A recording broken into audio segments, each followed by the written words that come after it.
நண்பர்கள் அனைவருக்கும் நல்வணக்கம்ங்க. இது ஒரு விழிப்புணர்வு பதிவு தானுங்க. எதை பற்றினதுன்னு கேட்டிங்கன்னா, நம்ம காங்கேயமான மாடுகளினுடைய எண்ணிக்கை பார்த்திங்கன்னா, கடந்த ஒரு வருடத்தில் ஒரு 30 விழுக்காடுகள் குறைந்துள்ளதுங்க.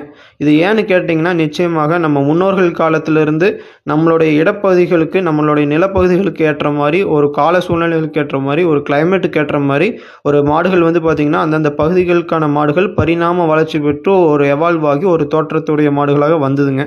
அதுக்கப்புறம் பார்த்திங்கன்னா, நடுவில் கலப்பின மாடுகளினுடைய ஆதிக்கம் அதிகமாக இருந்ததால் அந்தந்த பகுதிகளுடைய மாடுகளின் எண்ணிக்கை குறைந்துள்ளது.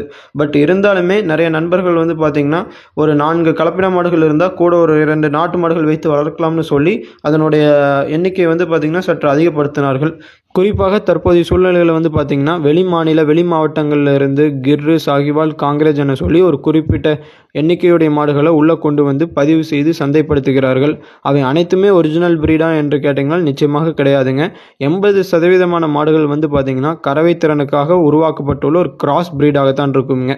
நீங்கள் கலப்பின மாடு வாங்கி வளர்த்துவதும் இந்த கிராஸ் பிரீடை வாங்கி வளர்த்துவதும் ஒன்று தானுங்க. ஏன்னா இந்த கிராஸ் பிரீடில் இருக்கக்கூடிய பாலில் பார்த்திங்கன்னா அதே மாதிரி கலப்பின மாடுகளில் இருக்கக்கூடிய பாலில் கேசோமார்பின் என்று சொல்லக்கூடிய ஒரு ஹார்மோனுங்க, அது அதிகமாக இருக்குது. அந்த ஹார்மோன் என்ன பண்ணும்னு கேட்டிங்கன்னா, நம்ம இரத்த குழாய்களில் இருக்கக்கூடிய கொழுப்பு, அதாவது கொலஸ்ட்ராலோட லெவல் அதிகரிக்குங்க. ஸோ முடிஞ்ச அளவுக்கு நம்ம காங்கேயமான மாடுகளை வாங்கி வளர்த்து ட்ரை பண்ணுங்கள். நாட்டின மாடுகளுக்கு முக்கியத்துவம்